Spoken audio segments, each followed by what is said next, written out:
Femdol kake mo faseda.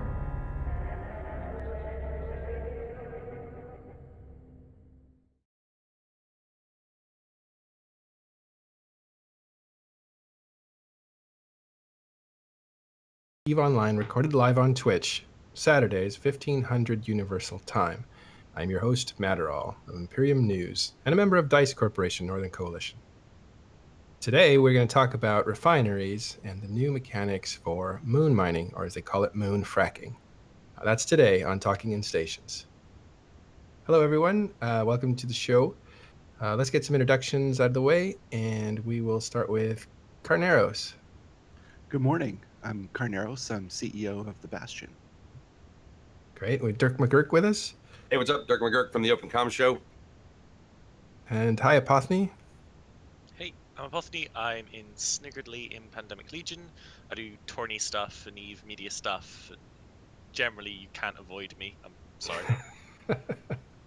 And today's guest, a very special guest, we have the leader, I guess, the developer that talks to the players from Team 5-0, Fozzie, CCP Fozzie. How are you? Hey everyone, I'm doing really well today. I'm CCP Fozzie. I'm one of the game designers working here on EVE Online. We can see that you came into the office on your own time after hours Saturday. So neat little warehouse there that looks like it's CCP behind you, right? Headquarters? Yes, this is the CCP office. So I'm at my desk right now, and this is the part of the Team 5-0 area you see behind me. Oh, that's cool. Can you tell us who's on Team 5-0, or is that like super secret?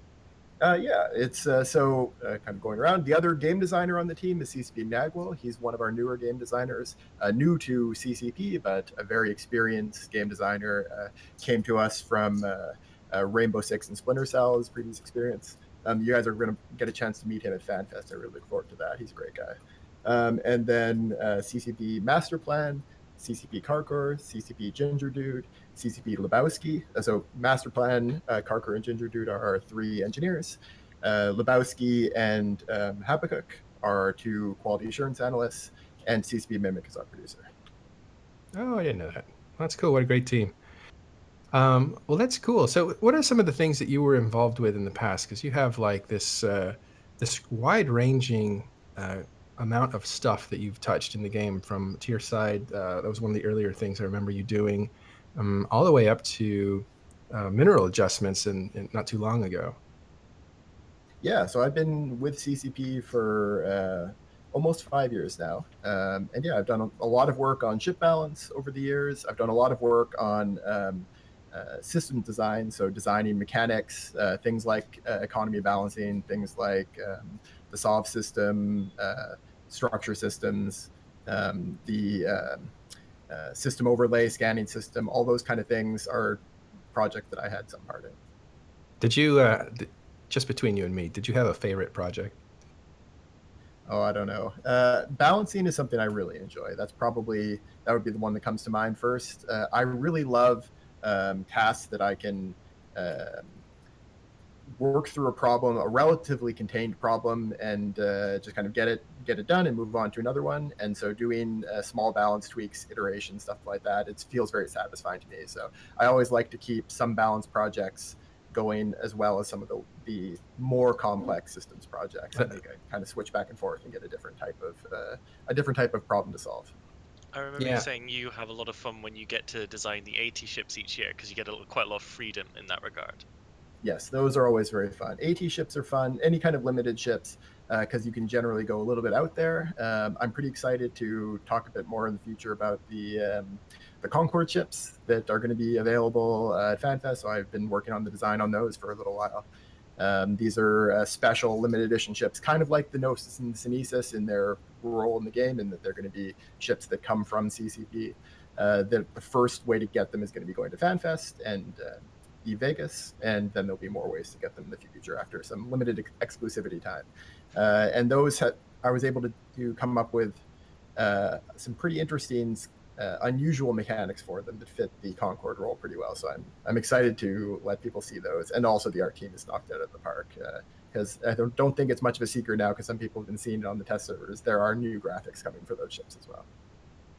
Oh, cool. Now, if you can't make it to FanFest, but you do buy a FanFest ticket, is there any way to get the ship? I don't believe we're tying those into, well, I don't know what the tickets. That you'd have to ask the community and customer service people about. I can say for sure is that there will be ways to get these ships beyond FanFest in Vegas. The first way to get them will be FanFest in Vegas, but after that, there will be other ways to get them. In a lot of ways, you can think of them kind of like the Gnosis and the Synesis, in that occasionally there's going to be ways that CCP makes available to get them. There'll be that kind of promotional ship. Oh, cool. Sounds interesting. Okay, so, and we'll get to FanFest because it's coming up really soon. We'll get there at the end of the show. We'll talk a little bit about that. Before we get into it, I wanted to kind of give a little bit of background, or at least have Fozzie give us a little bit of background on the first dev blog that came out. There were two of them that came out in a pair, and that was regarding the new pathway, or actually an adjustment to the pathway, and that you were going to be doing a three-pronged approach. You'd be doing fixing bugs, adding modules, and then also working on new structures. Do you want to talk about that at all? Yeah, sure. So this first blog talked about the general structure work that we're doing overall, and then the second blog went into the specifics on these new set of structures, the refineries. One thing I wanted to make clear in that blog was that we're always working on adding new features to these structures. And we really wanted to highlight that because we also put out a survey at the same time that's still available in that dev blog to get players' opinions on what we should work on next, how we should prioritize different features. And you've been seeing this over the last couple of releases. Last release, we put out item repair and ship repair in Citadels and engineering complexes. The release before that was insurance. And we've been continuing to do these updates. We put in contracts last year. So this isn't something that's necessarily a new pathway, but it is something that we want to kind of codify a little bit more, make it clear that that's something that we wanted to set aside time for to make sure that it doesn't get left on the sidelines. And that's cool for people that aren't necessarily running for CSM. I mean, that's your avenue to tell CCP in a very direct way, like what you're interested in and stuff. So I encourage you guys to write, to answer those surveys when they come out. They're really, really helpful, I think, to them. All right, so let's get on with starting with this new, this is the latest structure. It's called the refinery. But structures in general, are you guys happy with where they are as far as the defensibility of them and the service that they do for players and stuff? How you feel about the structures? If you ask the CSM members, they'll probably tell you how annoying this can be when you ask me a question like this, because I always hate saying we're happy with things, because I'm always kind of hung up on what there is left to do. So my answer will almost always be no when there's a "Are you happy with X" question. But because you're never fully happy. It's been progress. We're continuing to make progress. It's better than what we had before, and what we're going to have next week is going to be better than what we have now. We're continuing to improve the game that way, and I do think that has been good forward momentum. There is still a lot of stuff that we'd like to change. Some of these are pretty complex problems that may not have a solution that's ever going to satisfy everybody. I know there's been a lot of great discussion triggered partly by this survey about things like the vulnerability system and time zone mechanics. It's a really big challenge that comes from making a game that has worldwide servers. If we had time zone servers, it would make this problem so much easier. But of course, we would never do that because that's so much against what makes EVE. Yeah. So we definitely like to improve these, but I think what we have now is definitely progressing. Well, that's actually, and it's understated that you have to deal with problems that other MMOs don't have to deal with at all, and that everybody plays in the same sandbox from all over the world. And so there's this whole time zone issue that you guys have to deal with.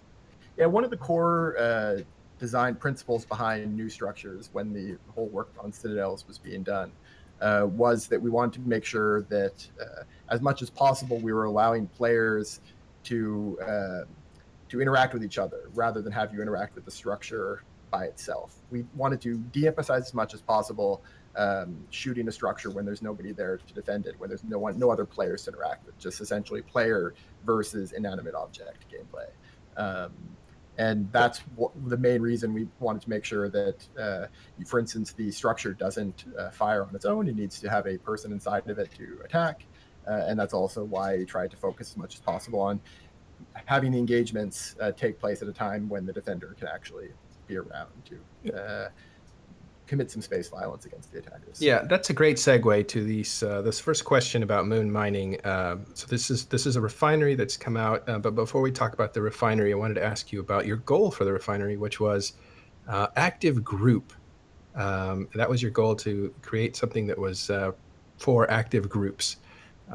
And how is that in contrast to what moon mining was before? Yeah, so moon mining before is a bit of gameplay that the actual mechanic of it itself is very passive. You would just have to pick up and haul the stuff after you set up this really terrible interface to get it running at the beginning. But with the group gameplay in that came from defending it. So it came from when people attacked it, you would have to fight over it. But then you generally have a pretty small amount of gameplay in maintaining it. There'd be a little bit of hauling, but nothing else.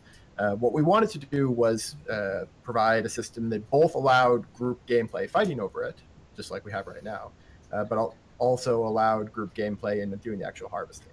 One of the big goals on 5.0, so every team here has their own missions. 5.0 is probably one of the more general and one of the harder to put into a box because we tend to have people with a lot of different specialties that can cover a lot of different game systems, so we tend to get pulled in a bunch of different directions. And you can kind of see, if you keep track of what we work on, it can seem a bit scattershot.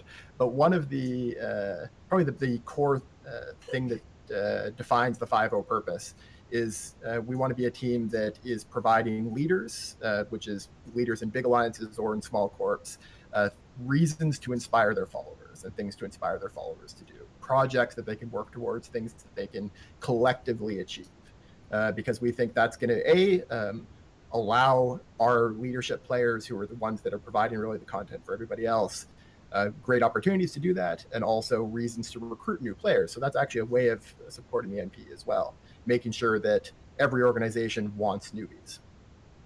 Yeah, that's great. So this moon mining, the way that it's been laid out is essentially these refineries will take aim at a moon and drill it. I don't know if that's a laser blast or a drill, but it breaks off a big chunk of the actual moon that floats towards the refinery at a certain pace determined by the person that broke it off the moon. And then they blast it again when it comes into proximity and explode it into many asteroids, like an asteroid field. And then at that point, people can mine it for the moon minerals, which is fucking amazing thinking. Like, I have to say, I was reading that thinking, mind blown. That's amazing. Like, I don't know where that came from, but that's must be hours of drinking in Iceland or something. One of the great things about working on a game that's been around this long is generally ideas will bubble to the surface that have been discussed for years among players. So this kind of just general concept is one, obviously, that exists in other sci-fi as well. But it's one that when we've talked about moon mining with players over the past decade, really, but for me over the last 5 years, this idea is one that keeps appearing. And when you see an idea keep appearing over the course of multiple years, that's often a sign that it's one that's worth putting a bit more investigation into and seeing if it'll work out.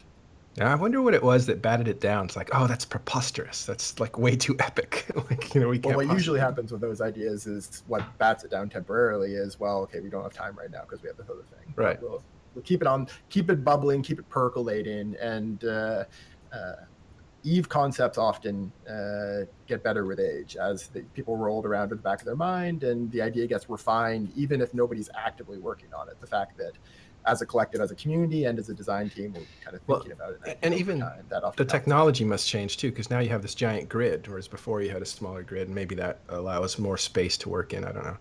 Yes, the grid absolutely helps with this. It would be impossible, for instance, to see the chunk when it's more than a grid distance away from the structure, for instance. So you just the thing wouldn't appear on your overview, wouldn't appear visually, at least not easily. So having the big grids were pretty much a prerequisite for this. All right, so we'll do this walkthrough and then the guys will come in and ask questions. Can you just kind of walk us through how that cycle works? Like what you would think is a typical day at the mining field or, moon mining field? All right. So the structure, the refinery itself, is a structure that, just like Citadel is an engineering complex, can be placed almost anywhere. Obviously, not too close to other structures, not too close to stations or stargates and things like that, and not in JITA.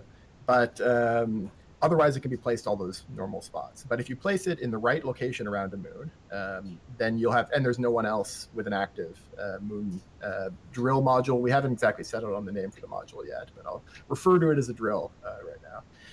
That service module, if no one else has one of those active on that same moon, you can fit this module, activate it, and then it'll start this process. You can choose how long you want the cycle to go.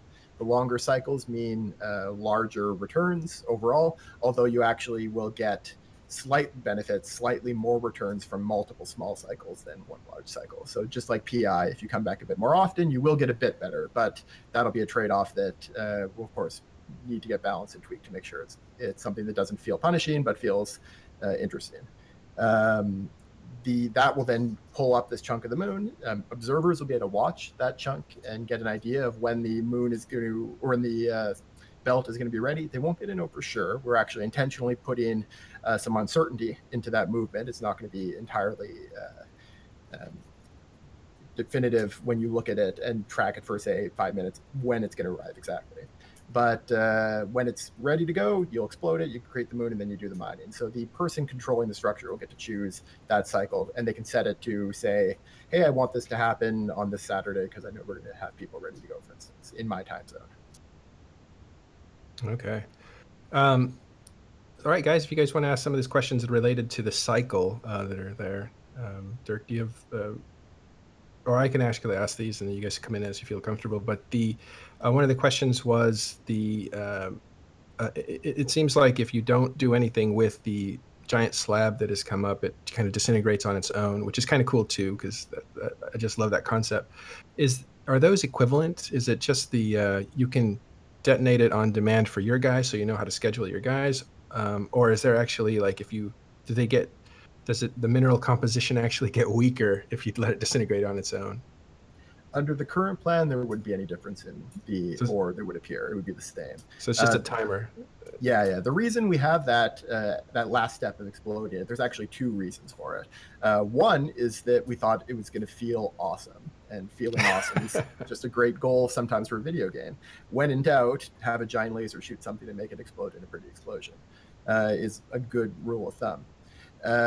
So that's the first reason. Second reason is that we wanted to make sure that we were providing another nice little benefit for being the person owning the structure. Because of the fact that, and this is going to be something we'll probably come back to a lot, because of the fact that anyone can come in and mine these, we wanted to make sure there was enough good reasons to want to be the one owning the structure, because you're paying some fuel for it, you've fought over that moon presumably and are holding this structure defensively. And so one of the benefits is that within a small period, so it's this period where you can fire on it is only going to be a couple of hours long. We wanted to make sure that you have that buffer. So for instance, if your fleet is taking a bit longer to form up, which is pretty much the universal situation in EVE, you don't need to panic about, oh shit, our moon is going to explode right at this point, and if we get there too late, then someone else will already be starting to mine it. You can have a little bit of a buffer, so you can compensate for that one guy who's having trouble finding a ship or is in the wrong ship or something like that. Drilling. Yes, actually, go ahead, Carneros. Thank you. Okay, imagine with me for a moment that you're forming up. I'm picturing forming up my guys to go harvest an R64, and I'm thinking we're going to probably need to put together a mining fleet and a PvP fleet and move them together. And they'll go to the moon, and the PvP fleet will protect it while the mining fleet does the mining. The guys in the channel want me to make sure that the stuff we're mining can be locked by a Rorqual and will suffice to meet the requirements for a panic module. Yes, it will. And then it's going to take X period of time to clean out this spawning belt. But the average length of gameplay session of a miner is a little bit different than the average length of gameplay session of a PvP fleet. They each have sort of a different patience level before they start to get whiny and want to do something else, unless you have super caps tackled, in which case they'll go for hours and hours. what what are you picturing as sort of a range of possibility for length of gameplay for this session? Did that get discussed? So you will have a lot of control over that by deciding how long the cycle is. So if you wanted to have a shorter session, you can do that by having the cycles happen more often. If you want to only have to get this fleet together once every month and a half, you can set the really long ones.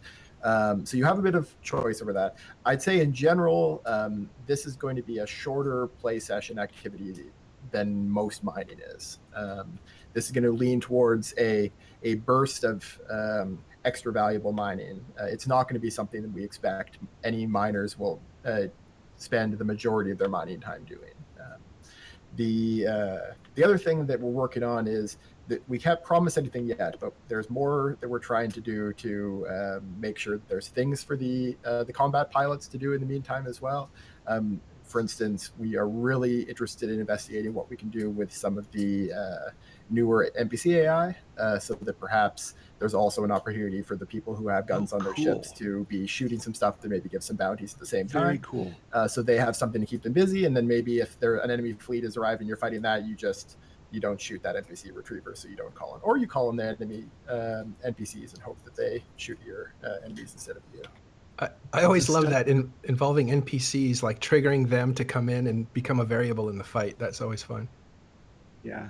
So we can't promise that yet. We're still doing some investigating, but because we've got this great base of the mining NPCs that got released last December, where there's some NPC miners that show up, and then if somebody shoots at them, they call in combat support that is a lot more like player ships than most NPCs. We think there's an opportunity to use some of that. The work that Team Phenomenon is doing, including this work with the mining NPCs, definitely tries to keep in mind how can other teams use this to hook into their features. They are, in a lot of ways, they're actually a tools team, developing NPC and PvE content tools that can then be used for all kinds of different features, and they also just make a feature with it at the same time. Okay, so your rocks have spawned and your miners have started. Do they have the ability to review what they see on the field, pick the choicest ones, and start first with those in case we're under heavy pressure, we might not be able to stay for the entire field? Yes. So one thing that we've been investigating that, again, I can't promise, there's some technical issues with it, would be having these asteroids be ones that you might need to scan to know which ones are the best ones, rather than have it be obvious by type. If we did do that, then one thing we would provide is that the person piloting the structure would be able to get a giant, powerful scanner to be able to direct his miners, which would then be another way that the team owning the structure would have a little bit of a knowledge advantage over any attackers. But barring that, assuming we can't get that working, what we would do is just have it work like normal ores, where you can see that it's a plus 5% version of this ore, and you can know what that ore refines into. I do see a piece of gameplay that involves deciding when to stop harvesting for the Alliance and when to leave the rest for guys to enjoy. If you feel like staying, go for it. The rest is fun. Or even if nearby allies want to enjoy this, go for it. I mean, we've kind of bounced around a number of things here, and it's taken us. I was hoping to kind of clarify some detail. I don't want to say details, but I mean, can you comment at all about the mass size of Moonfields based on the range of cycle times? I mean, what would the shortest cycle time be? What would the longest cycle time be? And then what size Moonfields are we talking about here?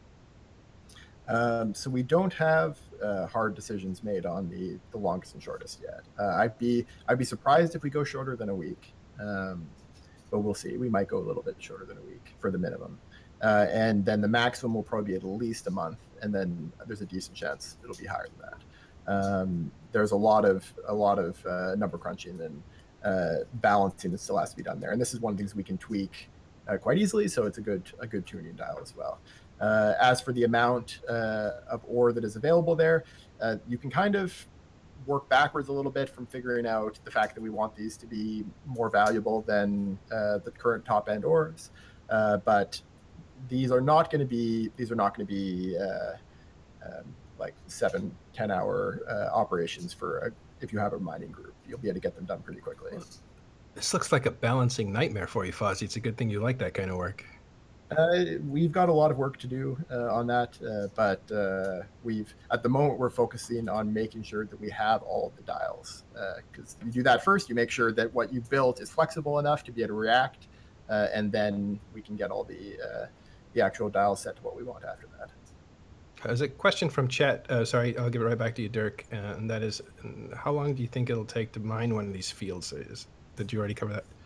Yeah, it'll be very variable, and we don't have exact numbers for that yet. That's one of the things that's still going to be worked on. We'll probably be talking a bit more about that over the next couple of months. We're still a ways away from the release of this feature. Great.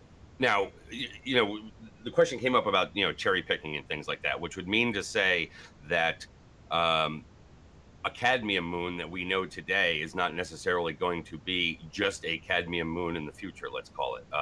The devblog says the composition of the field will depend on the composition of the moon materials available in the moon. Can you explain anything about are moons going to be different in the future? It's very possible that they may be. We don't have anything to commit to at the moment, though.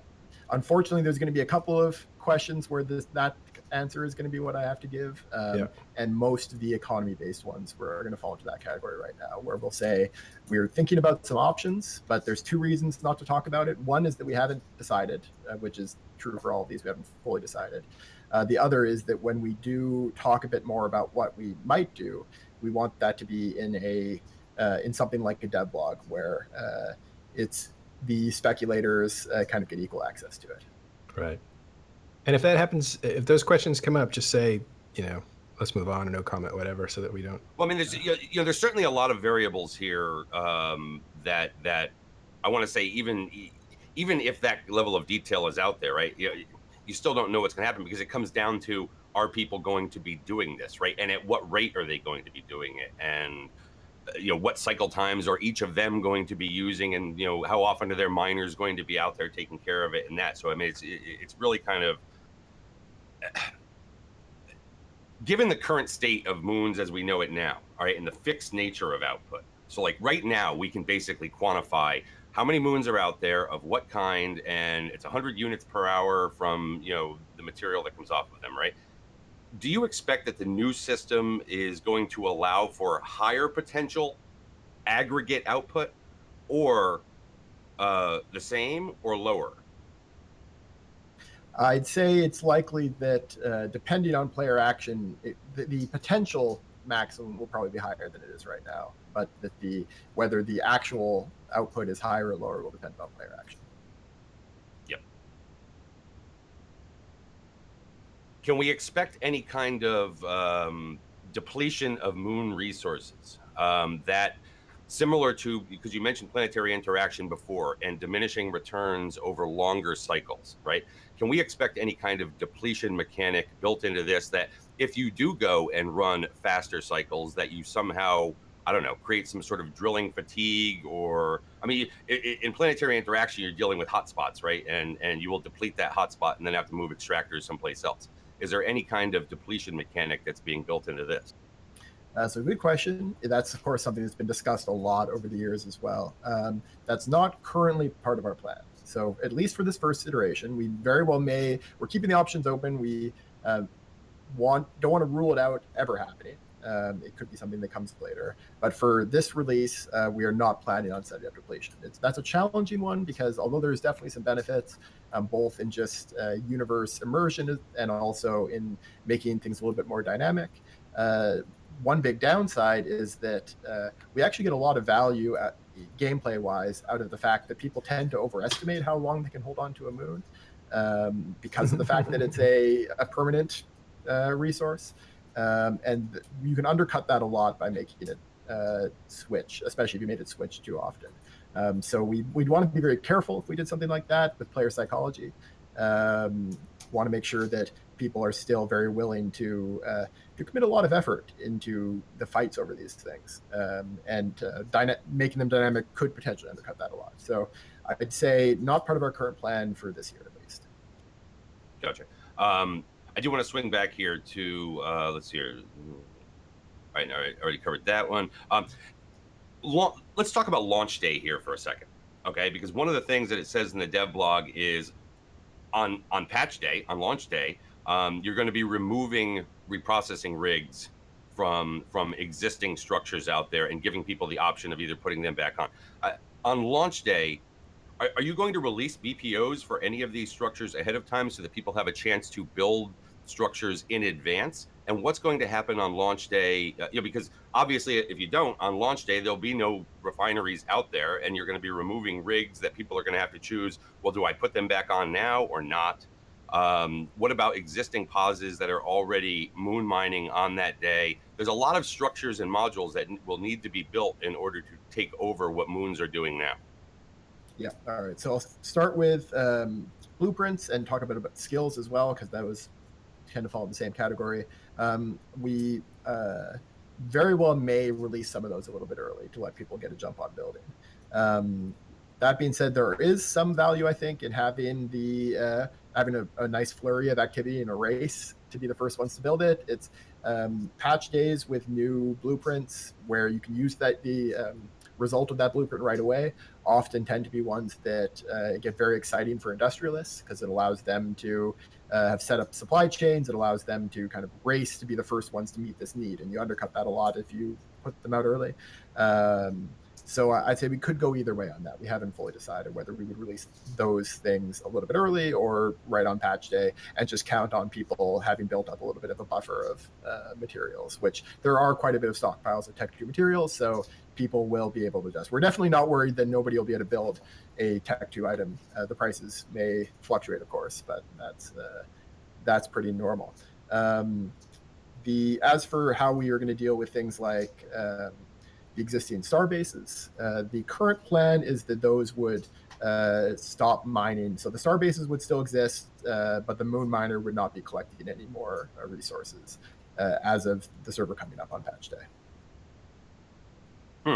It's like Christmas for industrialists. Well, yeah, the release of Citadels and the release of Engineering Complexes both were moments where industrialists could engage in a really exciting bit of competitive gameplay that you don't necessarily get the rest of the time. Yes, except that stations existed at that time, or still exist, right? I mean, the services were still available. Here you're talking about on patch day that basically you'll have the death of moon mining until people begin to build these structures, and then you have the giant land rush that will happen as structures start coming online and people start putting these structures on the moons that they want to put them on. You're going to have a pretty sizable delay in new moon goo acquisition. Yep. Yeah. If we go that way, if we don't release blueprints early, then that would definitely be the case. In that case, what would happen is the people who have stockpiles would sell those off at a bit of a premium. In the meantime, people would price in that gap into their pricing of moon materials before the patch.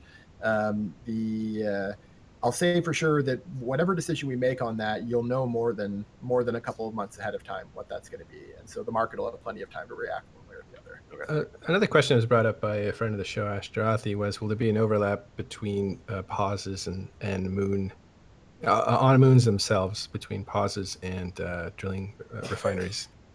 Yeah, we're not going to be removing the ability to use pauses in general with this patch. So pauses will continue to work as normal. What would stop working will be moon miners and reactors under that plan. The place that you would be able to place refineries to mine for the moon won't be the same location as the location the pauses are at. So yes, you'd be able to have a pause and a refinery on the same moon, just as you can right now have a pause and a Citadel that are both near the same moon.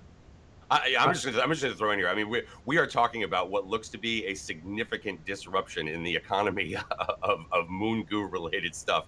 If we've got this kind of delay in between pauses, moon mining pauses shutting down, and then being replaced by.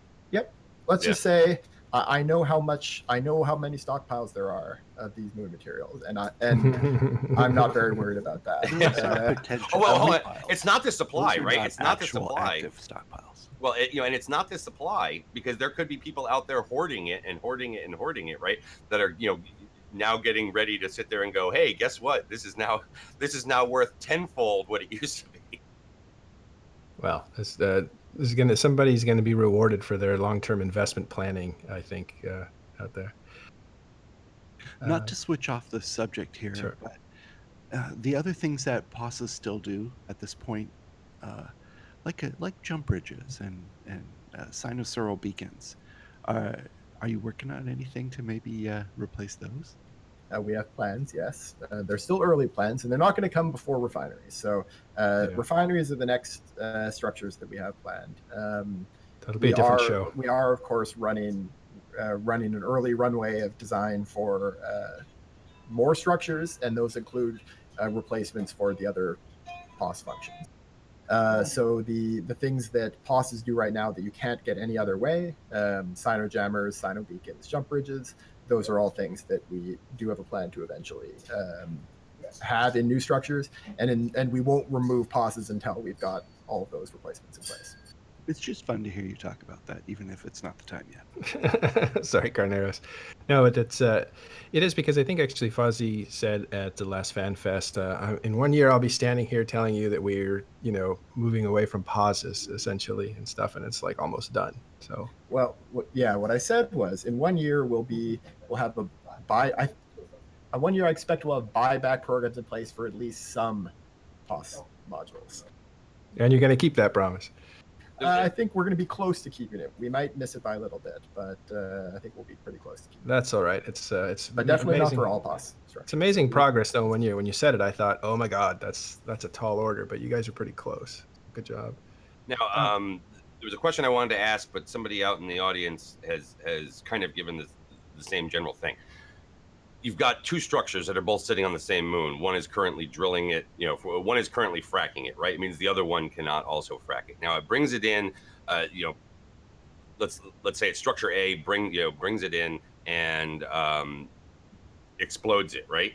Is there a period there where the other structure could then begin drilling it and kind of move in, or is, do you get what I'm saying? Where structure B can now begin a fracking cycle and kind of cut in. Yeah, I get what you're saying. That won't be possible. You'll have to deal with the either make an agreement or expend some ammo and getting rid of the other. So you do have to give up. So if you're dancing with the moon and somebody wants to cut in, you have to let them cut, or you have to be pushed over. Okay. Yeah, we're not going to dance with your date. As for the general case of how do we prevent it from just being a who gets to press the button first, like, so for instance, if one good question we've seen from the forum thread is, hey, if I destroy a refinery that is currently fracking the moon, and then there's like 5 other refineries that are all there, and is it a race to see who can press the online button first? We have a plan for that. At the moment, there's a main plan and a fallback solution depending on the technical considerations, and we're still investigating the technical details to know which one of those we'll go with. So we'll talk about it a bit more when we're a bit closer to that, but I'll say that it's definitely something that we've been thinking about and that we don't expect will be at least that form of problem. Cool. That question was from Dec Elleron. And keep writing your questions, guys. We're going to copy and paste them all and give them over to Fozzie. Oh, we'll certainly try and find them there. Okay. The refinery's drilling cycle. Let's talk about reinforcement here. If a structure gets reinforced on the first cycle, does it shut it down the way that it would have paused right now when it goes into reinforcement? So this is definitely subject to change. We're interested in hearing what people think about it, but the current kind of default plan would be to have this work like other service modules, which would mean that the first reinforcement wouldn't pause it, but the second reinforcement would. In fact, actually, we're investigating having when the module goes offline, either because it went into armor reinforce or because somebody offlined it or ran out of fuel, actually having the moon chunk start slowly descending back towards the moon. So you actually lose progress rather than it just pausing. Oh, it might explode into the moon? If it gets all the way down to the bottom, yeah, you'd have to start from scratch. We'll just have to let that happen just so that we can watch that occur, because it's got to do something to create a crater or something. So That's that's pretty what cool. we're looking at that. But yeah, that's, I'd say that the default plan would be to have the behavior of this match the behavior of the service modules, which would be That's kind as of long as epic. the service module is Yeah. running, it's making progress. If the service module goes offline for any reason, including armor reinforce, then it would either pause or start slowly rolling backwards. And then if the service module is either unfitted or the structure explodes, then the cycle would go away entirely, and you'd have to start from scratch. I mean, it sounds like Place it. and again, it gets into this whole thing of time zone tanking and everything else that is related to the new structures. That if you've got to go 2 cycles deep into 2 reinforcements deep before you can even shut down the drilling process. I mean, at that point, you might as well just come back a third time and blow the damn thing up. I mean, as opposed to generating content by coming out there and shutting down somebody's thing on the first cycle, and now they've got to get out there to stop you from doing that. Otherwise, they're going to be losing out economically. Yeah, I think that's something we could look at doing some other options for that first 24-hour period. Keep in mind that the much bigger penalty is having that it get paused for the second reinforcement, anyways, because that's the longer period that you lose time on rather than just losing it for a day. But yeah, I think it's something we'll definitely be. We are keeping our options open for. We're not committing to that solution, but that's what I describe as our default right now. Cool. We're going to move on to talking about Mining Director and the Ledger, which is kind of cool too. So the Mining Director will be able to be inside the station and also defend his mining fleet, it sounds like. Yes, you'll be able to control the structure just like a engineering complex or a citadel. It'll be able to fit weapons and electronic warfare just like an engineering complex and a citadel. We're going to be making sure that the moon belt at least is in a position where you'll be able to cover the miners in some way with the weapons. So it's not going to be 1,000 kilometers away from the structure or anything like that. And the advantage of the larger one as opposed to the medium one is that you can actually put more weapons on it. That's one of the things that's definitely one of the big advantages. And more you can weapons dock on a it. Rorqual. You can Who's dock going to a want Rorqual, to which go will out also there? help. Who's going to want to go out there and mine this stuff in an exhumer? I think plenty of people will. Mining an That's a joke. exhumer is still Yes, still very you're going to popular. want to bring your Rorqual too, bro. Oh, yeah, they're going to want to bring the Rorqual, but not everyone has a Rorqual. Yeah. And you're going to want to bring your fax also, so that means you need a Fortizar. It's going to be expensive. Well, we'll see how it plays out. It can play out many different ways, but not everybody. Yeah, it's going to play out. It's going to play out all kinds of different ways across. Remember- I mean, it's going to be different in a place like the Imperium than it's going to be different in with I have my Renter biases. Guy. Well, no, of course, and that's why it is going to be so different out there in terms of potential output from these things.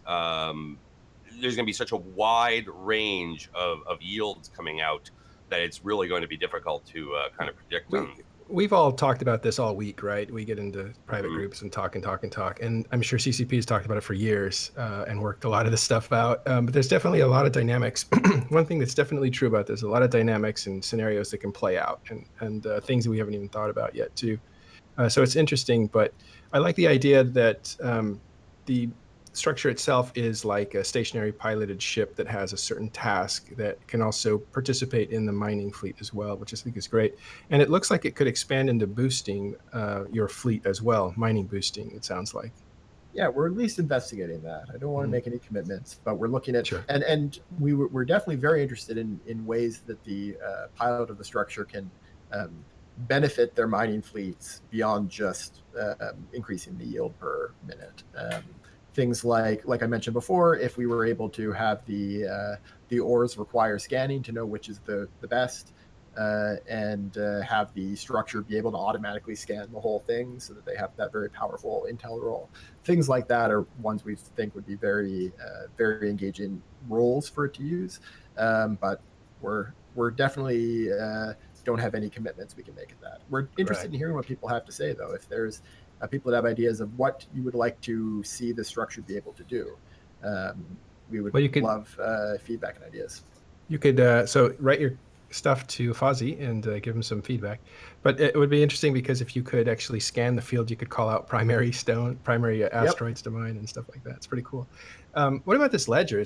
We call it kill mails for rocks, which is Great. So one of the things you guys talked about is we want to give people a chance to see their own progress. And kill mails are this incredible aphrodisiac of motivation for people that do crazy things just to get that kill mail or to get on the kill mail.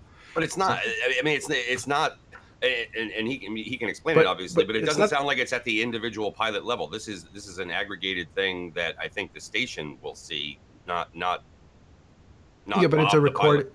It's a recording of your. I was here. I did Don't something. bring up the name Bob in vain. But can you tell us about the ledger? Yeah, sure. So actually, you're both kind of right here when about the group versus individual. What we initially came to this ledger from the perspective of we wanted a way for the owner of the structure to be able to get a nice intel benefit of keeping track of who's mining, to facilitate cooperation and facilitate getting angry at someone going on a revenge crusade, which are both these core parts of Eve. So we wanted to allow the owners of the structure to be able to look and see who is mining, which you can use for a lot of things. You can use to say, hey, you mined this, I want you to give me some money. Or you could say, hey, you mined it, and then our hauler for this mining op brought it in, and the corp took the ore. Here's your payout of the chunk because we sold it, and here's your percentage of the income. All of that works, but also be able to say, hey, while I was offline, this guy came in and mined my stuff. I'm going to declare war on him and infiltrate his corp and go on a 5-year crusade. In what?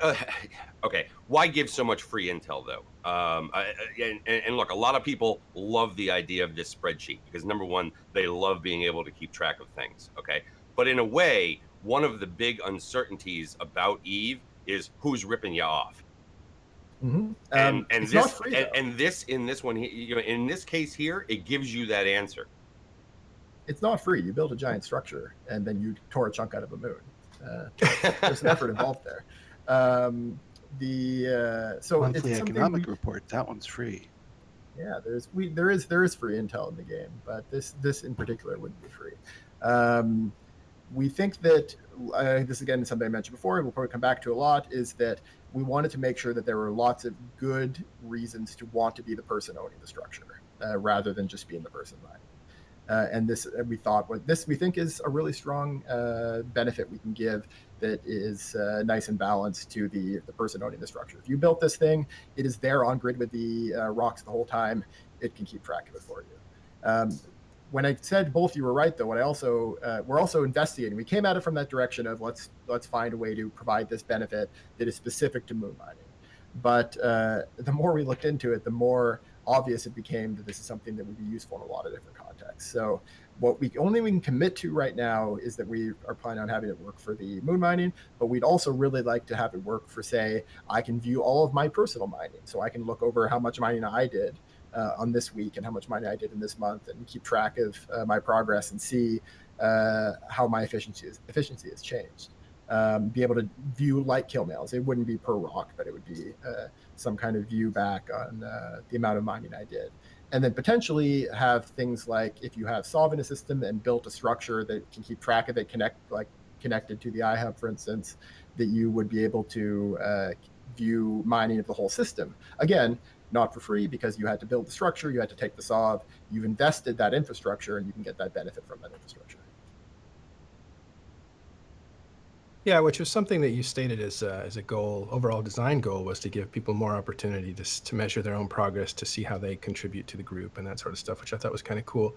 And so do you think this might just be showing up in as evolve into something of a, because we're talking about income here, some kind of taxation model that can that you, or would it be more like, okay, I can look at the ledger, see who I owe, and I would pay them out that way? Or would you make it more automatic where people can actually just say, blow up this minefield and then let the public come and take a cut of their proceeds? So we want to make sure that any system we build here is very Eve-like, as much as possible is open-ended. We looked into having things like have it magically teleport ore around as a taxation system, like a certain chunk of your cycle goes into the structure. Decided that A, didn't fit very well in the universe, and could potentially be used to kind of too safely collect the ore, and B, didn't provide enough opportunities for you to say, fuck you, I'm not going to pay. We needed to make sure that there's those opportunities as well. So what we decided to go with is let's give people that information and then let human-to-human interactions figure out the rest. We think there's more opportunities in the future to provide better tools for allowing people to manage the kind of things they would like to do with that information. Like, for instance, having a ability to send someone a mail that says, here, press this button to give me money or else I'm going to come shoot you or something like that, which of course can be used for a lot of things in need. But we don't want to, at the moment, what we want to do is just provide the information, see what players do with it, and then we can look at building tools that fit with what they're actually trying to do in the future. This is also going to be something that is very heavily tied into the API. So people will be able to build their own tools.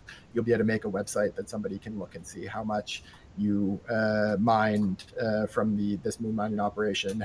You can potentially collect money from a payout that way and build your own tools for the people that really have those advanced needs. I like that. Two interrelated questions here, kind of Okay, related these to... questions, and then we'll move on to reactions. Then we're going to come back to the big question, LowSec, but go ahead. Well, yeah, and this is actually about the reaction thing. With the new reaction, will the new reaction system require ME or TE on the blueprints? And then how will sovereignty affect either the moon mining process or the reaction process? So the reactions requiring METE, we're not sure exactly which way we're going to go there. There's the simplest form, which is to keep it, hasn't to have them be blueprints that can't be researched and can't be copied, and you just work from the BPO, but have them be cheap BPOs, basically the same price as the reaction items are right now. And that keeps it pretty close to the way the reaction items work at the moment. In a lot of ways, they're basically like a proto blueprint. They're just this item that you stick into the reactor. Right? The other more advanced version would be to allow research on it, allow copying on it. And we're basically investigating both right now to see which one would provide the best gameplay. We don't want to be adding complexity where it might not be very valuable. Mm-hmm. And then the other thing was the question of sovereignty. Is that going to have any... Dirk and Carneros. So the big effect you'll definitely be to get from sovereignty is that if you are not the group with Sov, then anchoring these structures will take a lot longer, getting them online. But as for other connections, you'll be able to increase the industry index of the system by mining these. So you will, just like any other ore, get the benefits to the ADM from mining them, and they'll have those kind of interactions. But we're not currently planning, at least in the first iteration, some kind of direct, it won't require Sov or anything like that. What we did mention in the blog is that we're interested in investigating in the future, having some of the Sov upgrades that are currently tied to mining, potentially moving those over to refineries and have that be the one-stop shop for resource collection, upgrading, and processing. Carneros, did you have something? Comparing for a moment the old/current reaction gameplay, which is mostly passive. You move stuff around a little bit, feed it into little tubes, in my mind. And then, or the new future gameplay for reaction, is it basically about the same, or are there any differences that stick out to you? So it's going to be quite different because the new system will work much more like industry. So in a lot of ways, we're adding a new type of industry. Right now, we've got manufacturing and ME research and PE research and invention, all those those forms of industry that, although they have some differences, they all have the same core mechanic. And we'll be moving reactions over to use that, which means it'll get all the benefits of the industry UI, the blueprint browser, all of that. Those things will come for free with it. And so instead of it being something where you connect all the tubes and then it just runs every hour, it'll be something where you put in the inputs, put in a number of runs. You can set, just like any other blueprint, you can set it to a long job or a short job to when you decide how many runs you want to make, and then press a button and start it and collect it at the end. Yeah, what an antiquated interface, by the way, that old POS one. It's like, and you had to wait for... It turns out anything you leave for 10 years is going to start to look a little bit old. Yeah, and it was, it worked if you knew how to do it, but you had to wait the first hour to see if it was actually going, you know? Oh, that's my least favorite part of that system, is the fact that there wasn't really any good way for it to warn you that you screwed up, so you just have to spend an hour waiting to see if you messed something up. Yeah, you just come back if you didn't do it right. How are you going to treat, Turkey, right after this, how are you going to treat corporate orders? Can people like turn on and off people's jobs, or actually turn off people's jobs just like industry? The current plan is it would work like industry, yeah. So if you have the roles, you'd be able to turn it on and off jobs. Thanks, Dirk. Yeah, we had talked about time zone tanking before, and there was actually a suggestion that came that came out of Reddit, that could be interesting here, and that was make it so that you can only detonate the moon rock during your vulnerability timer. Therefore, if you are going to try and time zone tank, right, that is when you're going to be able to detonate and set your field out there. So maybe it would behoove you to not be time zone tanking like that. Well, that's we're off reactions then. Well, Moving on to LoSec, because this is really going to affect them more than anybody else. Well, Is I there can any- answer that one. Well, hold on 1 second before you answer it, Fozzie. Is there anything else on reactions we wanted to cover, Carneros? Did you have anything else? No, the guys who are poking me and cueing me on the side are happy with the answers. Okay, good. So let's move on to Should I LoSec. consider that a bad sign? No, it's a good sign. Or yeah, maybe it is a bad sign, right? Like you haven't put enough trickery in the system for people to figure out later. You guys, you don't have to lump me in with evil. I'm just kidding. Oh, I see what's going on there. So the LoSec, I wanted to kind of bridge into LoSec because it's such a big issue and stuff, and Apothony Do you can want weigh in to on this. finish the time zone tanking question first, or do you want to go straight in? I think that's actually part of the LoSec question. Well, no, it's just it's not a part of general. LoSec, it's universal. It's universal, yeah. I think that was one of their chief complaints. But okay, go ahead and talk about this timing issue, and then we'll get to LoSec issues. All right. So yeah, this is something that did come up. We've been talking a bit about this suggestion. There's a couple of issues with it. The most obvious ones are mechanical. Things like the fact that the cycle time you choose for these is a much longer time than how quickly you can change the vulnerability. So if you set the schedule for the moon explosion for a month from now, but every week you can change your vulnerability, that causes some problems with those matching up and enforcing that they match up. But also there's and it's the issue that if the moon progress gets paused, for instance, it can push it out of your vulnerability, and then what do we do? But at its core, they both have the same incentives. So in both cases, you want to set it to be a time when you have people and your opponent has fewer. So yeah, obviously you're not going to get any benefit if they have like 10 people and you have 0. You need to find a time zone where you have an advantage. And in both cases, if somebody is getting a benefit from setting something to AU time zone because they have the biggest percentage advantage over their opponents in that time zone, they may end up finding that to be to their advantage with setting the moon explosion anyways. So the incentives are actually pretty similar. So okay, so we're talking about the detonation here, and not the actual fracking cycle. Yeah, the detonation would happen pretty close to the end of the fracking cycle. This period of getting the extra time to wait at the end of the cycle to detonate, we're talking only a couple of hours for that at most. Okay. All right, cool. Well, this does kind of lead into when are these structures vulnerable? How are they attackable? And will they generate the big fights that LoSec needs to, kind of keep their guys motivated and stuff like that? And Apothony, did you want to talk about this issue? Why do you hate LoSec? So there's been part of the big reaction from the community about these changes. There's been a lot of concern over kind of LoSec and what LoSec is going to look like. If we look back at 2013, 2014, which is even back when I lived there, we were just off the back of, I think it was Odyssey, where we had the T1 cruiser rebalance and everybody was in T1 cruisers going around the militias, a lot of the smaller pirate groups, and then you had just the very few, the Snuff, the Shadow Cartels that were very small, and they just occasionally drop absolutions and slave guardians on you from time to time. As times progressed to the modern day, there was that the great arms race in LoSec, where everybody moved into hacks and now slaved Macarials and A-hacks, and then also even those small pirate groups, the rich ones, to compete with each other, because now everybody was flying all this fancy stuff, they just got bigger and bigger and bigger and bigger. So it's got to the point where at the present day, there are a number of LoSec entities who fly very, very expensive things, and that's now their bread and butter.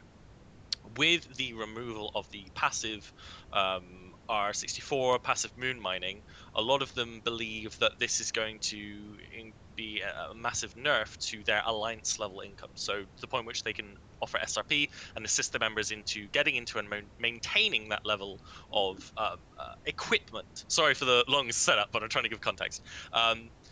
Some of them are worrying that LoSec is now dead, which personally I disagree with. But Lowsec is dead is being wrung out as it often is. But there's feeling that CCP and you developers are kind of trying to force them into nullsec, and where Lowsec is going to become a place where you can only fly less expensive ships because that's all the space offers enough income for. So Lowsec space returns possibly to an area where most people are doing the T1 cruisers, the T1 battle cruisers back in the days of yore, which actually ties in quite nicely as Faction Warfare Lowsec being a place that alphas are being pushed at the end of their tutorial. So I think the big question is when you guys were looking at the design of this, what was your look at what did you hope to change Lowsec in that way or in some other way? What do you think about the pirate groups? Should they be moving to nullsec, or should there be a way for them to stay in lowsec? Generally speaking, from a design perspective, are you trying to force a change, or is this just evolving naturally and it wasn't something you guys had in the forefront of your mind? So I think it's always amusing. Lowsec is kind of like Eve in that it's always dying from someone's perspective or another. I remember people saying Lowsec was dying back when I moved to Lowsec in 2007, back in my little corp in Covrin. But there's, I'll say in general, we try not to make any plans with this is exactly how players are going to react to it. So things like, oh, will they switch doctrines, or will this group move to nullsec or that group stay?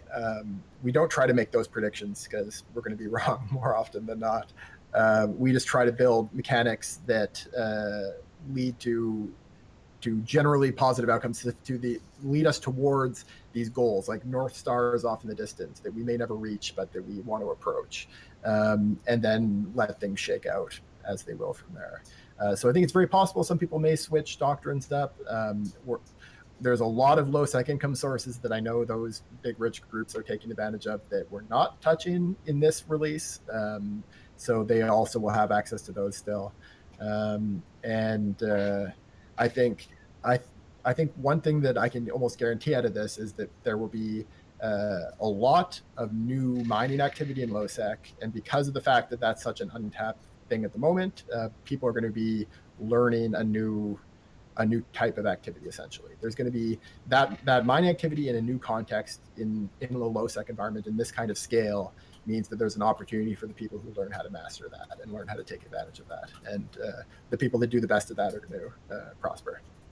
For sure, lowsec is changing rather than dying. I think whenever people say that this type of space is dying, this type of space is dying, it's more this type of space is changing dramatically rather than dying. So maybe the old play style is dead, but the space itself can still be vibrant and good. And then the other thing I wanted to ask about this lowsec question is that the design of citadels and their strength from a combat perspective are roughly similar throughout space. So a lowsec citadel, a lowsec fortizar, and a nullsec fortizar, with a few module restrictions, I believe, are approximately of the same combat strength.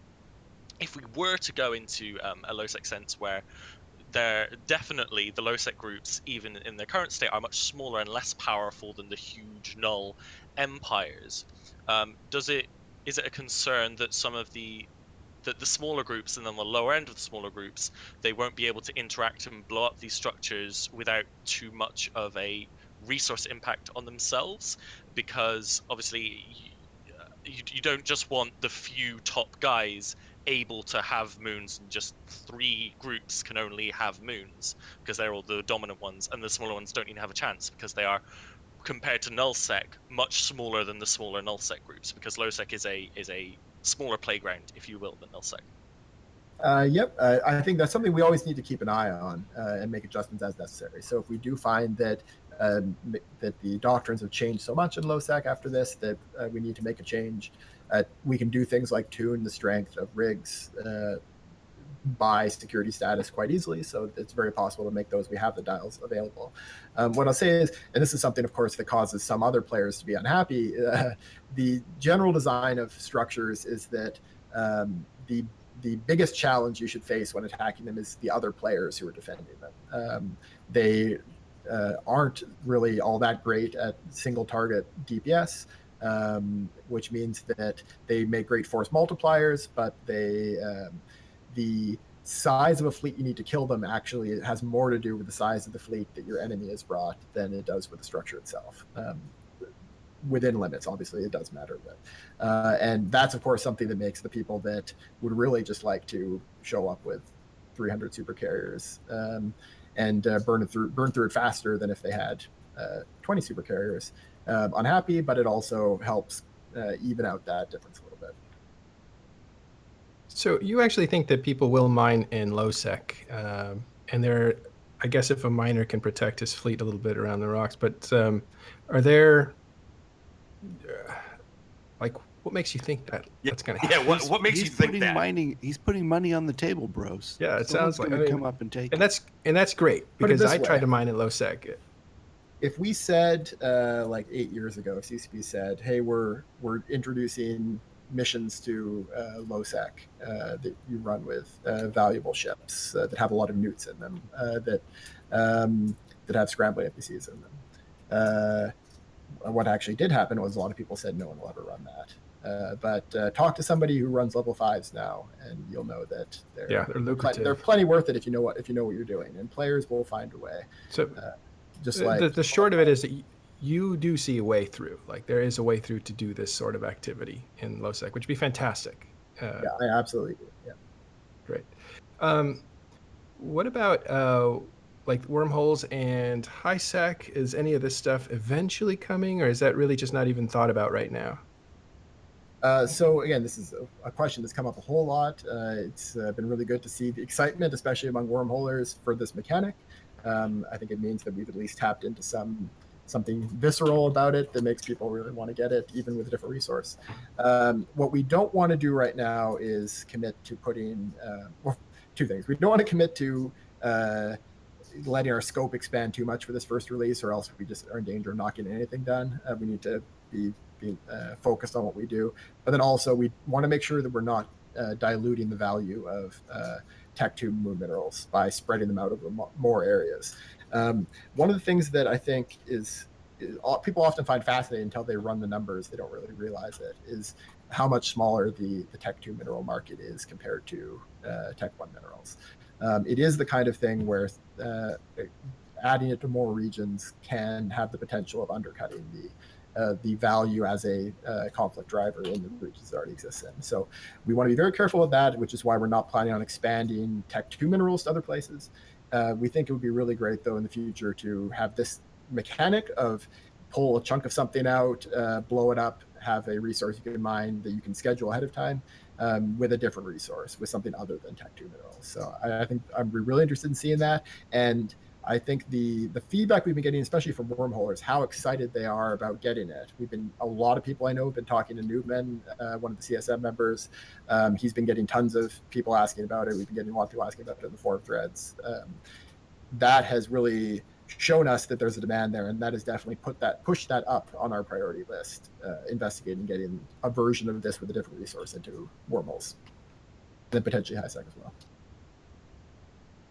Well, can you think of any ramifications for Faction War, another group that's kind of particular in low sec space, that this kind of hurts or helps them? Like how do you expect that Faction War is going to be affected by the new refineries? So obviously the Faction War areas tend to be the most heavily populated in low sec. So it's going to be the most dangerous areas to do the mining in, but it also could be an area where if you have a faction war organization that is able to put some defense around, that they can potentially take advantage of it in the areas where they're strong. The biggest changes, obviously, with the faction war with structures came from the docking ability, because so much faction war comes from that, and this won't be any better for that than Citadel. So I don't think it'll have a huge impact in that regard, in like the fighting regard of faction warfare. Yeah, I think they worry about the ability to stick a fort in a certain area and make it really hard, because you can constantly supply subcapitals out of that, so it becomes a little generator of, your opponent in that system, that sort of stuff. But okay, do we have any other questions that we wanted to clean up? Some stuff that we left behind that you guys wanted to ask? Well, I guess one question is, do we really expect this to be a conflict generator more than what moon mining pauses are now? These types of structures seem more defendable than an existing moon mining pause is today. Does this not potentially further entrench the owner of that, of that structure more than today? I think that's something we always have to be really careful about. The goal is to create something that is still a conflict generator, but that is generating more types of conflict. So instead of all the conflict being on the scale of people fighting over a POS, there could be conflict on the scale of people fighting over a belt, people shooting some miners, people ninja mining, all of those scales which make the conflict more available to more types of players, but keeping the reasons to fight over the structure. So that's part of why we're doing things like the ledger, things that provide a good, strong benefit to owning the structure. We want to make sure that the effort you put into taking this thing and placing one is going to be worth it. But we think that'll probably be the case. So, though of course we can always tweak as needed, and as you've seen over the past couple months, we're very willing to tweak stuff related to mining as we see the need. That's If great. he wants to make as vulnerable and conflict driving as an R64 POS is today, he's going to want to think about not making it an order of magnitude more expensive to set up, which currently this does sound that expensive. Who's he? CCP God? Or CCP God. Or T5O or whoever. I mean, think about that Yep. for a moment. It's only like a bill to put up a nice R64 and tower. And if you're going to have to drop one or more citadel or one or more structures on it and outfit them and do all this stuff and possibly stock a whole set of ships there, whole sets of ammo, it's going to be more expensive, a lot more. So I'd say placing multiple structures, that's something that the really organization with very deep pockets may be interested in doing. But the entry level here, which is going to be quite strong and quite workable, is one medium refinery, which I think will fall into a similar range to a well outfitted large. It's not going to be 10x. No, it's not. It's going to be more like an Astrahus. It's going to be cheaper than an Astrahus, more expensive than a Reiteroo. So around $1 billion at that point. Yeah. So one of the things that you said, because you put out an FAQ on some of the feedback you've gotten, so check that out in the EVE forums under the thread for comments for this refineries, was that siphons are going away because you'll be able to be the siphon in your little mining ship, sneak into somebody's asteroid belt and siphon away the materials that you want to mine, that sort of stuff. So that's pretty cool. I was regretting because I liked the idea of siphon. I thought it was interesting gameplay, but it didn't get used much, I guess. No, it never got used all that heavily. It turns out that the team that worked on it had to jump through a lot of hoops that never actually worked out in the end to try to prevent them from being easily detectable. And as they got further and further into that rabbit hole, decided to just cut their losses, because at the end of the day, you don't want to be fighting against the API that strongly. Players will find a way to get that intel. So they're not heavily used. There's some use, but we think that this mechanic provides many more opportunities for disruption in a more natural way than the Siphon ever did. So you can mine it yourself. You can also blow up a ship and take the ore from their wreck as well. One other thing, is any of this going to be visible? Speaking of visibility, any of the mining fields going to be visible on the map, or in-game statistics, like anything like that, like how much mining activity when they do stats on the overlays and stuff? It's a good question. My guess is they would probably just fall into any normal categories for mining activity, but probably no special indication on the map, although we would have the option of doing that if we think that is interesting. But this seems like the kind of thing, especially considering that there is such a long cycle time, that players can have time to show up and observe it and get a feel, okay, this rock's about halfway there, I should come back tomorrow and see how far it's moved. That kind of intel gathering, we wouldn't want to undercut it too much. So that would be one reason to potentially not put it in the map. But it's a good question, and I'm not sure. I don't know. There's another problem with the overlay, though. If you put these structures on the overlay as little blue dot things. I don't know how to describe it. Um, reaction farms, I mean, it seems standard to me in the world I live in for there to be 100 bosses in a section working on stuff. And I mean, is it going to take fewer of these drilling platforms or extraction refineries? Is it going to take fewer refineries than it takes bosses to do an equivalent large reaction chain? Yes, absolutely.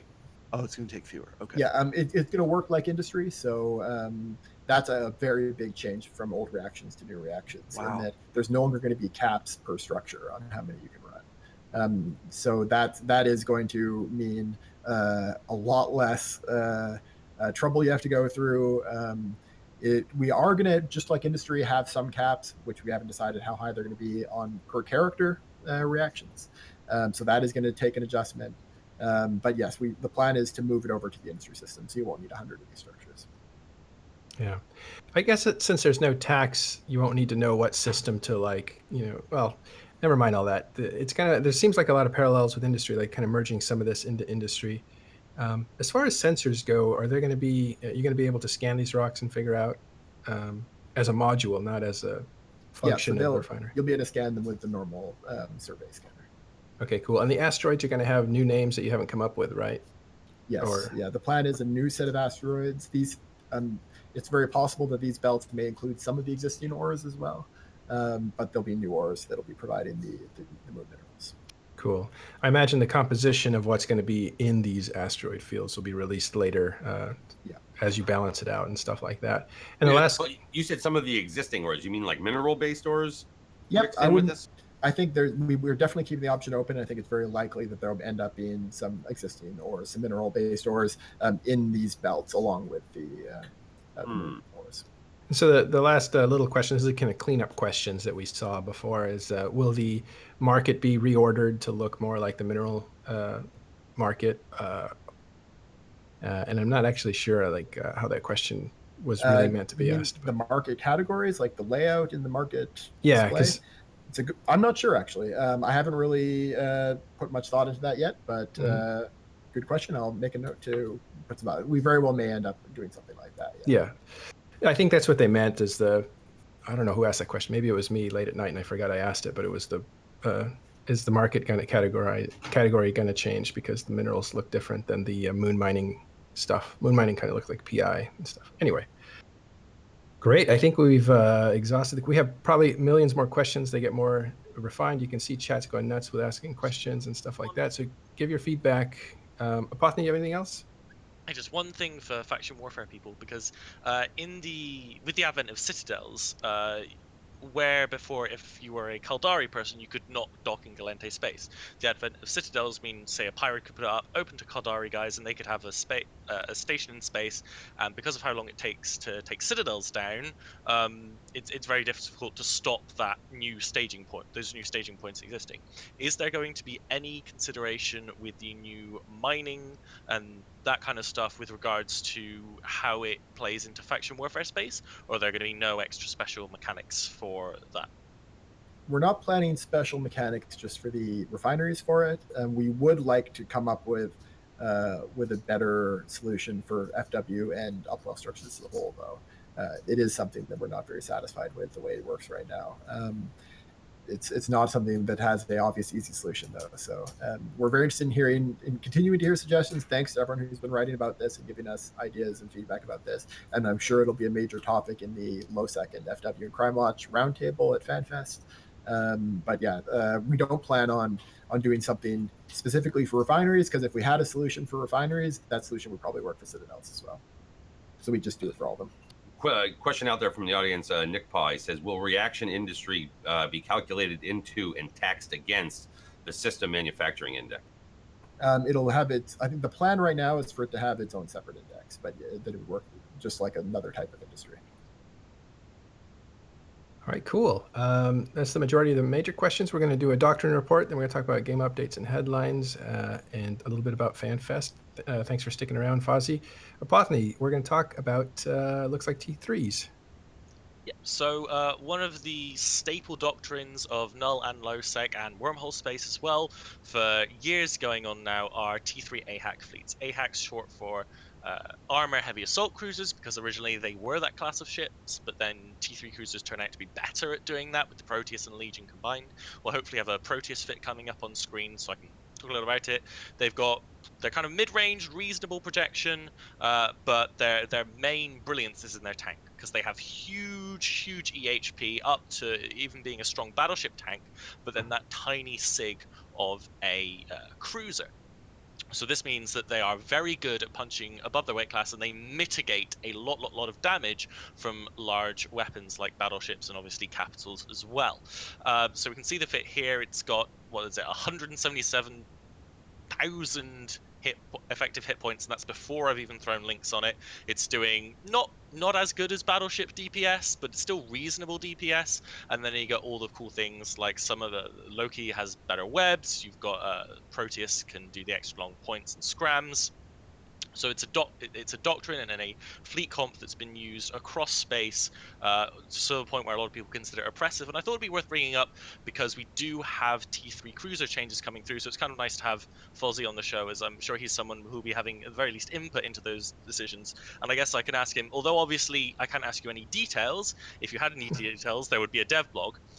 Can you talk at all to what the design goals may be for the Tech 3 cruisers? Like, what are Tech 3 cruisers supposed to be from like are they the versatile ship that can do anything? Are they specialized? Like, how do you guys think of T3 cruisers, and what mindset is that going into when you look at the balance changes that will be coming soonish, maybe future times? Sure, I can talk a bit about that. And it's not a secret that we are working on Tech 3 changes. We mentioned, I think, in the CSM minutes that we talked to the CSM about some of our plans. So they've seen a little bit more of this, but we haven't announced the details, of course. We'll talk a bit more about it at FanFest as well. The design goals, we believe that the vision of the ships that they started with is one that has merit. This idea of a ship that can take a bunch of different roles, a ship that you can adjust to solve different roles, not on a moment-to-moment basis the way you can with a Tech 3 destroyer, which for that reason we call those tactical destroyers, but on a larger time scale, choosing what you want to do with the subsystems. We think that has a valuable purpose. It's not really meeting that purpose right now for a couple of reasons, the biggest one being rigs. Rigs prevent you from swapping in and out subsystems from day to day on the same Tech 3 cruiser. So we definitely want to have a solution to that. We've got a couple of them in the works that we're working on that would solve the fact that rigs kind of drag away the strategic aspect of the ships. We also want to make sure that the ships don't have fewer bad options. So right now, most of the subsystem options are just not being used. A lot of the subsystem combinations don't work very well together. Create a ship where the subsystem options that are there are more valuable and they're all valuable as much as possible, so there's not a lot of unneeded complexity, of bad complexity. And then just generally they're a balance issue because they tend to step on a lot of other ships' toes. They tend to eat up a lot of especially fleet roles and a lot of exploration roles because they just in some ways are a little bit too strong. And this is something we've approached a bit before, and we need to continue approaching that. So those are all goals that we're going to be trying to hit with this rebalance. Awesome, thanks. Great. All right, real quick game updates. Plex replacing Aurum is a real thing, and there's a second follow-up dev blog that just came out, so have a look at that. There's some adjustments. I believe the big news is that you're going to transfer all the Aurum over, but first everything over 1,000 is going to move over. So I guess the feedback works. Keep that in mind. Yes, indeed. Right. FanFest Mega Blog is out. Get hyped. There's going to be a lore event there, which is really cool. There's actually going to be a tournament there, it sounds like. Yeah, CCV Logibro was talking to me and a couple other people about the tournament this week, and we've been making some plans, and I'm really looking forward to it. It's going to be, the rules of it will be revealed to the people that attend on the day. So I'm not going to provide any hints except to say that I'm very much looking forward to it. I think it's going to be fun. And do you just love tournaments, Fozzie? Because you're, I think it's clear you're keeping these alive. Tournaments. Yeah, I mean, there's a number of people keeping tournaments alive, with Logibro being the foremost among them. and the players who are doing things like the amazing EVE-NT tournaments, also really high up on that list.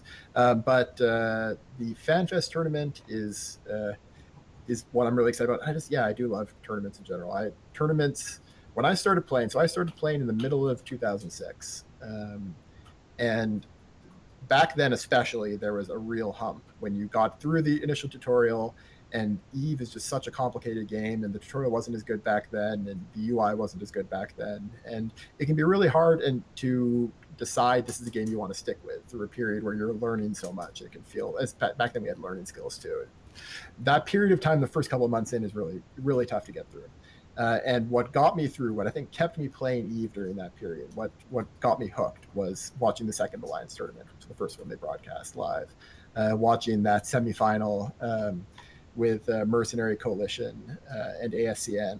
That tournament was what I think really got me hooked on EVE. Watching that, being at the edge of my seat, and knowing that there were thousands of other people all playing the same game in the same universe, some of them being members of these organizations, all watching this at the same time with me. Having that kind of shared sporting event experience, the same way you do with a world sporting event in real life, I love that so much, and it's been a huge part of my EVE life since my goal at that point that I set for myself is I wanted to win an Alliance tournament someday, and that then consumed a good chunk of the next couple of years of my EVE career.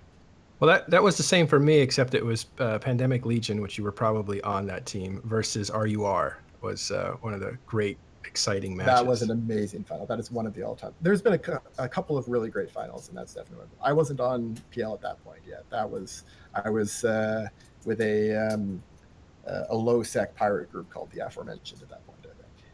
Yeah. You ended up graduating into Pandemic Legion. I don't know if it's graduating, but moving into Pandemic Legion, and you were part of the team there. And it's funny, as a program note, the only time Fozzie got frustrated during this whole questioning period is when he was given too much credit for keeping the Alliance tournament alive, which we know is a group of people that does it, but we also know you work really hard at it. Well, cool. Independent Gaming Commission, which is funny because it used to be the Caldari Gaming Commission, wasn't it? Or is that a different group? Yeah, it did used to be that. That was the initial one.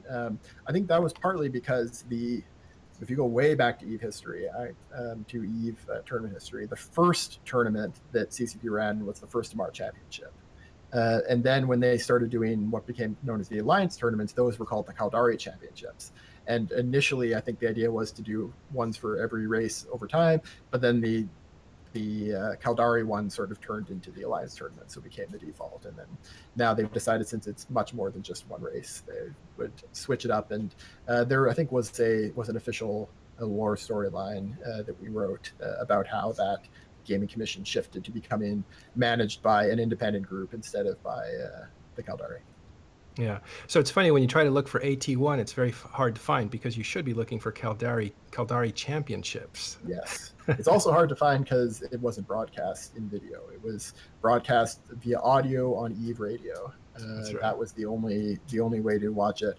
There is a video of the finals that I think is around. I've got a copy of it that I showed at EVE-NT a couple of years back. But that was just taken by one of the, that's just video recorded by one of the audio commentators who was doing the radio broadcast. Yeah, I think I have it on my YouTube. I'll have to dig it out. And I've heard you have an archive of amazing footage from older Alliance tournaments.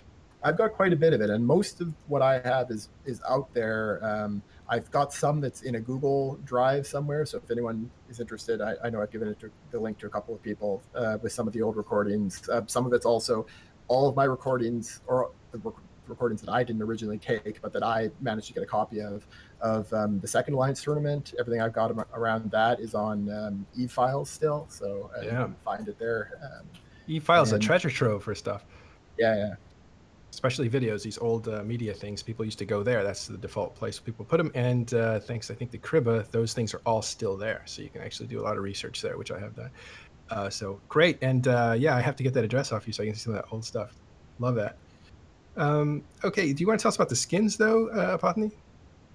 Sure. So for the last couple EVE-NT tournaments, we've had special IGC skins for the winners. First, we had the Typhoon for our first majors, then we had the APOC, and this time around we're getting the Raven. And they're beautiful colors, really nice skins. But now, for the first time, the IGC has deigned to give some skins to the Aurum store for players to buy direct from the EVE store, although obviously that's changing with Newplex and Aurum going away and all that stuff. So you're able to get skins for the Corax, which has a sexy new redesign as well, the Caracal and the Drake. You do not have to participate in the tournament to get them. You can just buy them like you buy any other skin, and I highly recommend them. They are some of my favorite looking skins in the game, and also they're tournament related skins, which just make them a million times cooler automatically. Spend some of that last Aurum. Yeah. All right. Couple more things, then we'll move on to headlines. But there's a new mirror for Singularity, which basically means they clean off the test server and mirror it from Tranquility. So anything you have in Tranquility will show up in the test center, so you can actually test some things out, which is good. There is a survey, as Fozzie talked about earlier, out from CCP. Probably came in your mail, but if it didn't, you can find that on the dev blog. That talks about the progress of structures. So check that out. Just to make it clear, it didn't go to everybody in the mail. We sent it to a statistically random set of EVE accounts. A lot of people won't have got in the mail. A lot will have, but definitely not everyone. So if you didn't get in the mail, go ahead and go to the dev blog and check it out from there. How special. Yeah, well, the way we do it is we the ones we send to in the mail, we actually track a bit more closely who those people are, and we can get some extra demographics from that.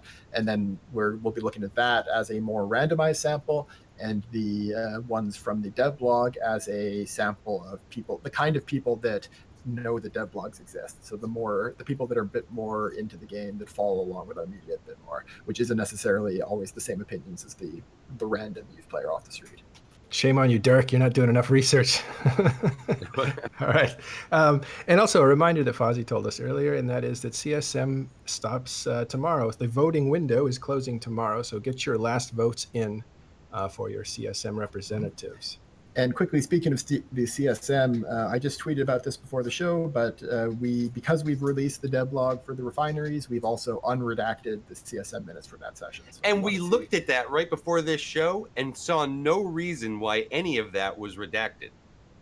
The fact that it would have announced the fact that we were working with a the title was in the original. The fact that we're working on moon mining is not surprising, but the fact that it's going to be pulling the chunks out of the moon and exploding that to an asteroid field, that was in the minutes, and we didn't want to get that out until we were ready to have the actual blog out that could put it all into context. Well, that's cool. More reading material, CSM minutes that have just been unredacted. Look at Fozzie's Twitter. You can find a link to it there. Okay, let's move on to headlines. And this is just game headlines and what's going on in the game. And there's definitely always a lot going on in the game, but we try to look for larger themes that are developing. And so Northern Coalition has invaded a Syndicate. They're on deployment there, whacking moons or destroying pauses that are on moons that belong to Initiative. But Initiative is being backed up by, it looks like, Project Mayhem, and there's some back and forth going on there. It looks like it's mostly a successful campaign, but it's early on. CO2. You're going to mention that without mentioning Horde? Sorry, no, I you should have. Go ahead. That's completely connected to Pandemic Horde and Cloud Ring. That is not just NC Dot deciding to go to Syndicate. Thank you. It's not me hiding intel because I'm in NC Dot, but I honestly haven't seen them in fleets or seen any coordination. But yes, it looks like Horde is also in a neighboring area and also weighing in. There are others. It's not. You have more intel about my side than I do. I can just look at the kill boards and see who's shooting the Initiative ships. Yeah. Well, so check that out. And it looks like CO2 has declared war on Carneros' team, the Imperium. Kind of interesting. It just feels like and I don't mean to be disrespectful, like an ant declaring war on an elephant. Okay. I wouldn't describe it that way. Good for you. That's nice of you. So there's looks like there's some stuff heating up in the south. And the last bit of news is a Galactic Skyfleet from Empire, Galactic Skyfleet Empire, which is about 2,000 members, 1,700 I believe, up in Tenal, and you'll see a little bit of activity from them in the form of propaganda. Don't know much about them, but apparently they're high secers. They're getting their piece of the pie in nullsec, and it's kind of comical. I can relate to this in 2012, wanting to go into nullsec and take soft space for the first time, and maybe it's 2010, and not knowing where to go or what we could take or what we could do. And here this group just formed up big enough and marched into Tenal and took some space. And the rumor on the street has it that they're making a few beginner mistakes, but they've got enough people to support that. And honestly, my philosophy on leadership and mistakes is any mistake you can afford to make is a great learning experience, and you should let the team make the mistake because they'll learn it better. Your leadership role is to decide if it's affordable or not. And these guys are making affordable mistakes and moving forward. So Good for pretty them. cool. That's awesome. All right. So that pretty much wraps up headlines, and just a couple quick announcements. We won't go through all of them because they were announced last week by Tiberius, and this is usually his section. But I do want to say, of course, FanFest is coming up April 6th through 8th. Fozzie, are you going to be there? Oh, Are you yes, going? I will definitely be there. Yeah. Are you going to be there? Are you taking a team out to get drunk in the pub crawl?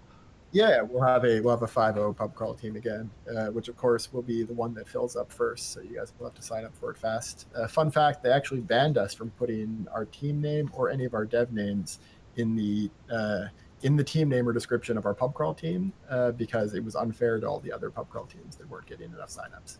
Damn, shots fired. I would feel really bad if like nobody joined my team and everybody's on Dirk's team. Like he's a funner drunk guy than I am. No, it's there's going to be a lot of really awesome teams. We'll need to come up with some good names for them this year again. The pub crawl is always awesome. I think we're doing something similar to last year where we go to like 3 pubs per team and then end at a party in one location, which is a really good way of setting it up. I think we've done that for the last 2 years, and it's awesome. Yeah, good way to celebrate there at FanFest.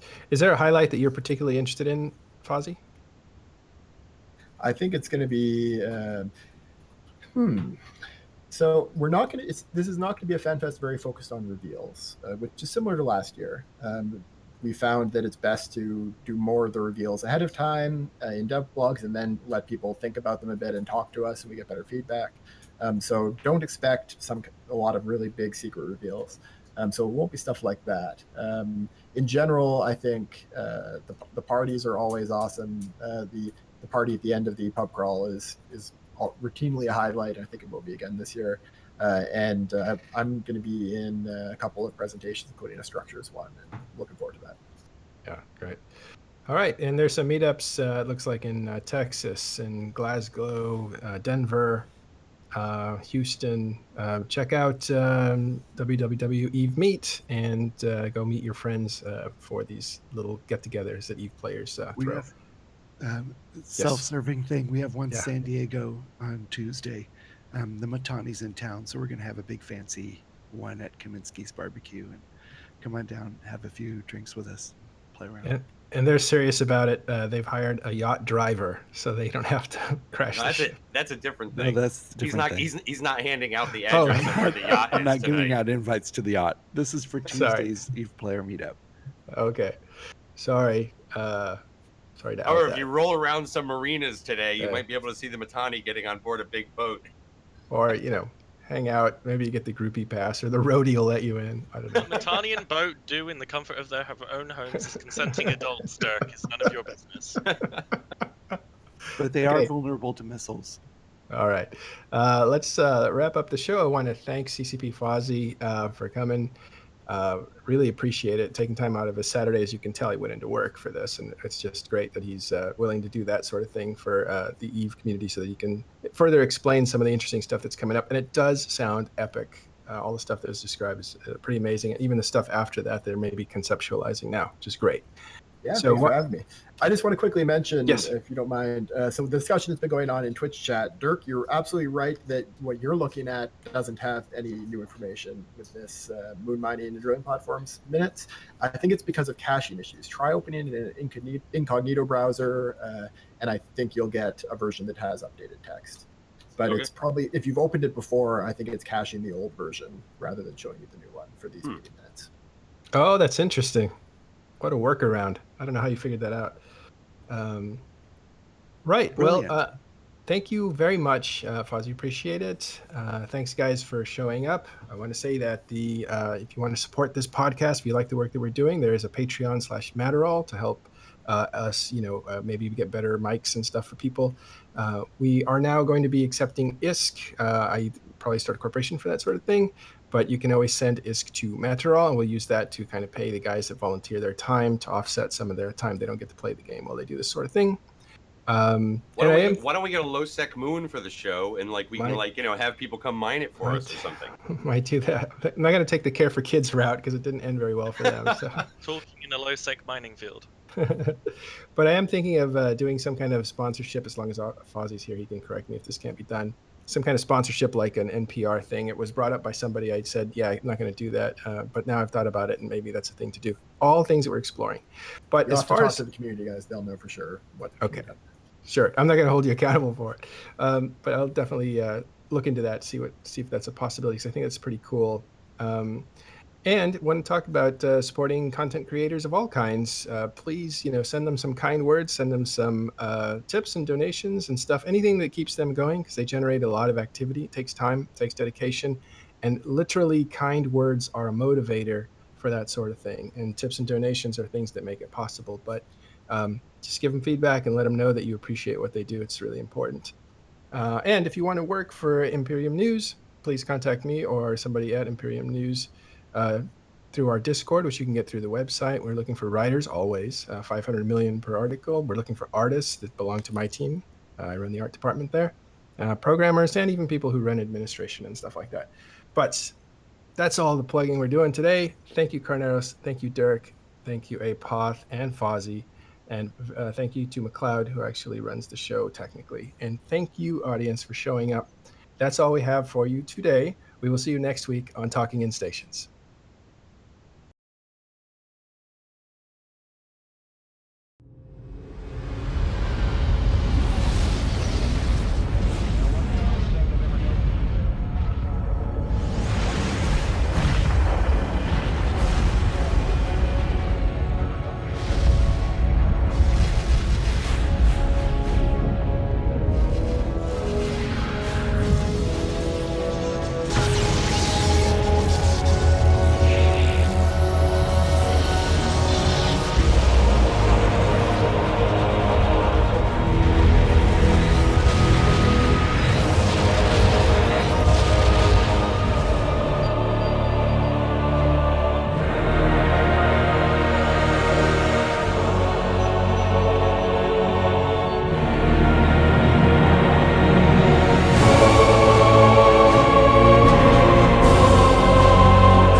Con chi nax em dol ka ke mo fa seda.